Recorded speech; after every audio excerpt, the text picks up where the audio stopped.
Good morning. Ngasi irai numit ki card ki message ai peteng eminar se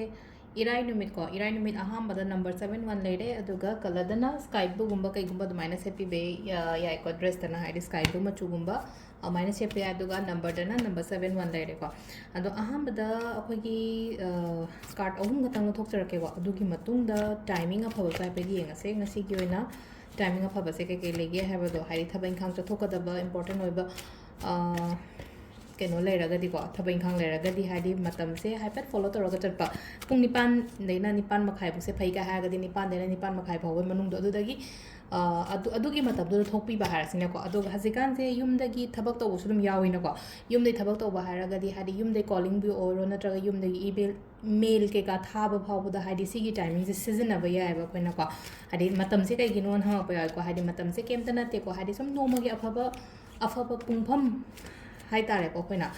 adugi matungina koina sum kenoma chatke khotke haragadi adugi dong sagi taret tagi phai haragadi atar sai taru kamini ya khai manga da thok toy dong atang minute manga amaga chontharaga dumaina gumba thokpi ba ko ado sida ko 3 cards katang thoi ko hamba da ko hari 3 cards sidagi akoina om katang thoi card number 1 card number 2 card number 3 ko ahum le ko sida card number 1 ne 2 ne 3 ne ko amma khala se ko aham be se kansra ani shuba kansra tra ko ahum suba kansra ko aham ba khan bangai yenga se ko aham ba khan bangai yoina kari energies la ke ko hadi aham ba la ko se ko hadi pau nuai ba gumba kai umma lak pe ko ngasi yoina thabain khang to boda hadi growth gumba kai lei ba kot pa du maina gumba su leiri investment gumba di taw gono ko chobo investment gumba kai gumba di taw bi gono hadi potin se ko na hange sum ngai raga leiba ga se dum mathan da hadi flow da kai da lak ko pa du maina gumba piri ko sida adu manifestation gumba ga taw bodo adu aina manifestation tawgi baga leragadi ai tawgi manifestation aingonda phangba lakpa khotpa admaina gumba changpo oiri ko adu sin aham bot ka number 1 card khan bangai gi oire ko number 2 khan bangai gi oina sida leise ko sida su cha manana ko haidi aina na hangai gumba ngai raga leijari ba pot gumba su gumba su ko haidi sida progress gumba lakpa hai tare ko